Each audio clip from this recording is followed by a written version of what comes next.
My name is Evelyn Melendez, and I'm from Bethlehem, Pennsylvania. I had pulmonary hypertension for 19 years until May 12th of 2020 when I got the call and I was ready to get a transplant.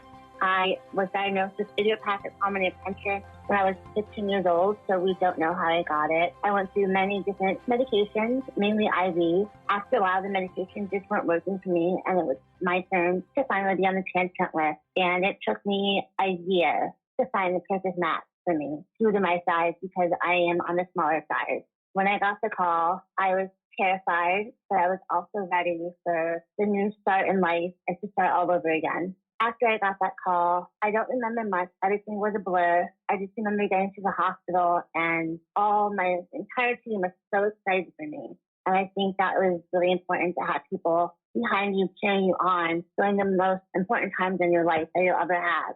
Lots of people were talking about what's going to happen and what can happen.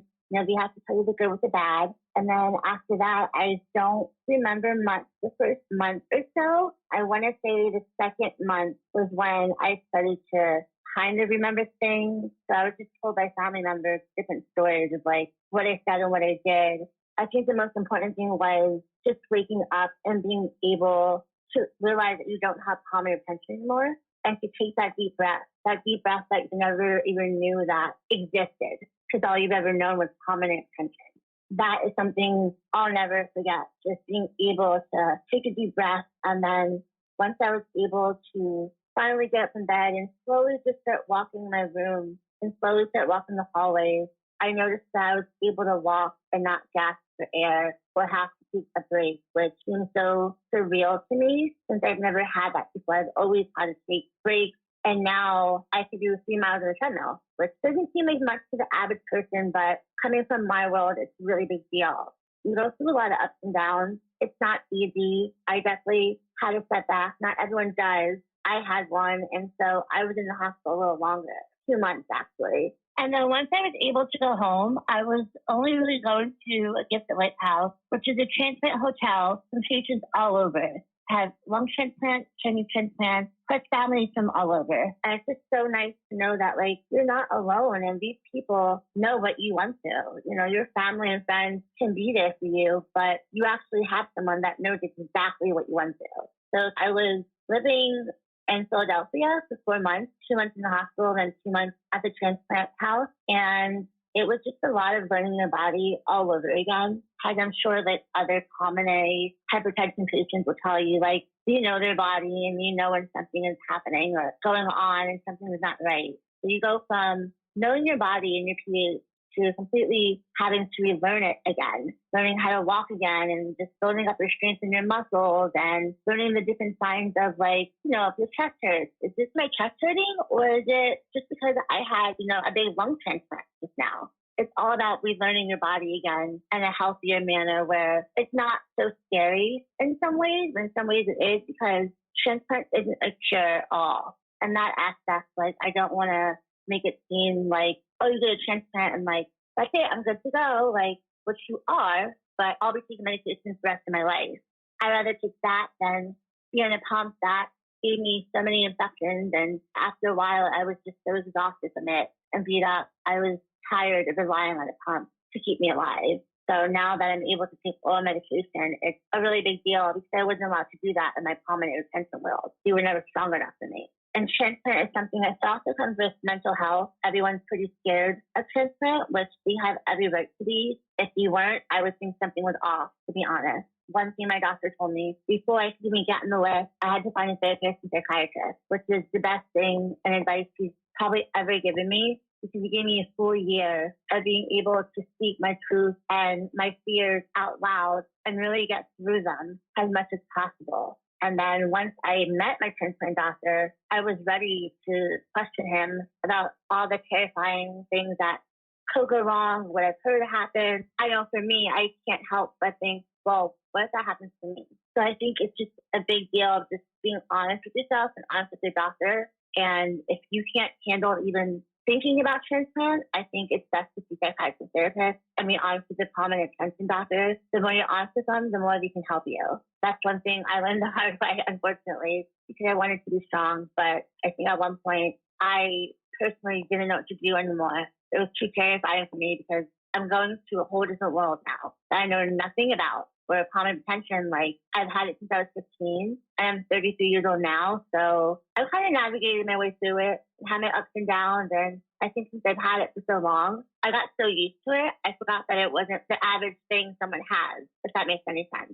So now going to the transplant world, it's just all comes with a new territory and learning all new things again. Like I said, learning your body all over again. The one thing I will say about transplant is recovery is very hard. It's not easy.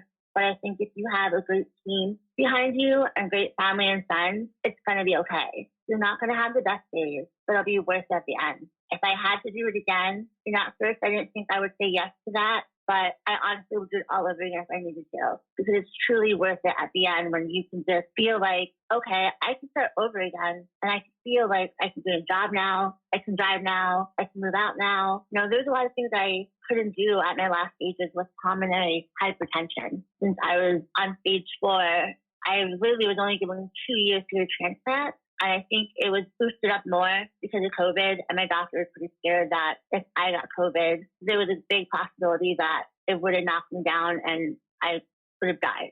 So I think it was more like, we should get it now when I was feeling good rather than wait until I'm super sick and that transplant slipped between my hands because I'm too sick to have a transplant.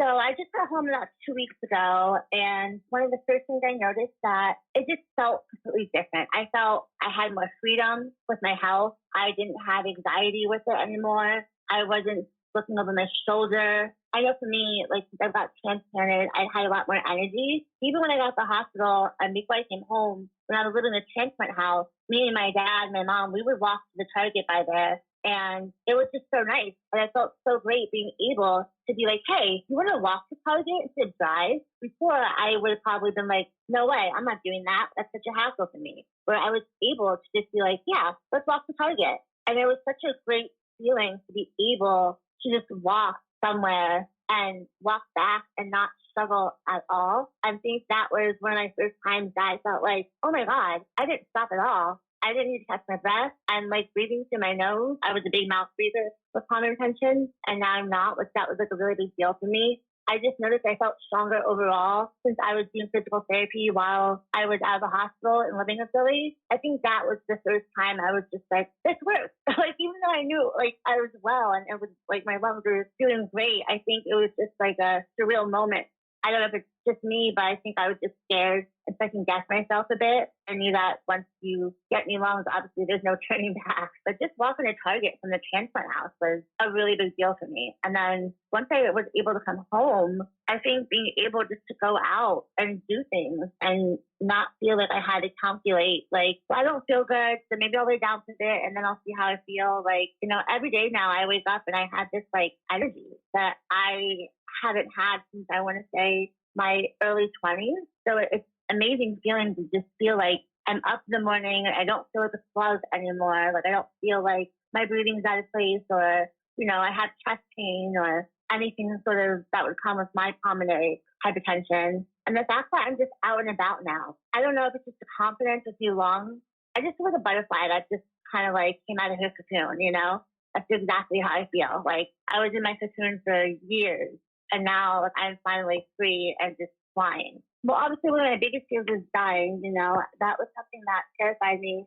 I think because, you don't know how these new lungs in your body are going to react. So rejection was definitely a fear of mine. But I also think waiting for the call, like every time my phone would ring, or my mom's phone would ring, my heart would just jump out of my chest, thinking that, oh, like, hey, this is it. Like, this is that call, So I wasted like almost a year just making myself terrified every time the phone would ring. And every time I would see Philadelphia's area code, where now I wish I could just tell myself, like, you need to relax because when it happens, it happens. Stop dwelling on it. Like, you can't run from it type of deal. I think that's what I wanted to do. I wanted to run from transplant for as long as I could. And now that, like, I have a transplant, I really wish someone had told me, like, stop running from it. And you can't run from something like that. When it comes to health, whatever's going to happen is going to happen, Like, as scary as it may seem, some things, like, you can't run from, and one of them is transplant and getting that phone call. That's the biggest thing I would tell myself, is just live in the moment for now, because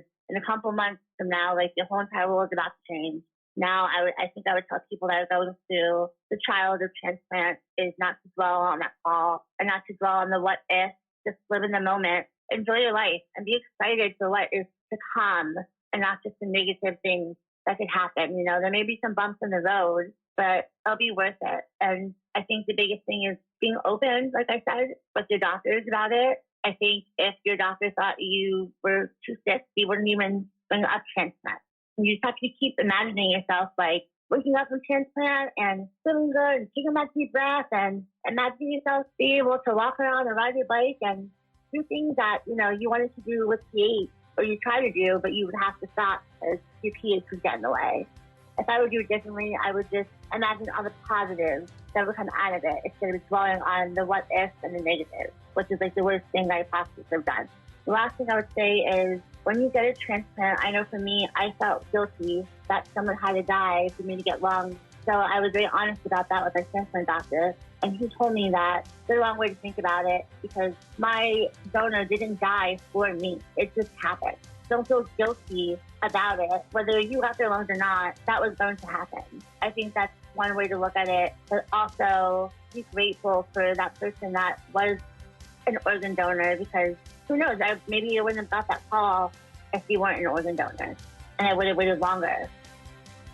My name is Evelyn Melendez and I'm aware that I'm rare.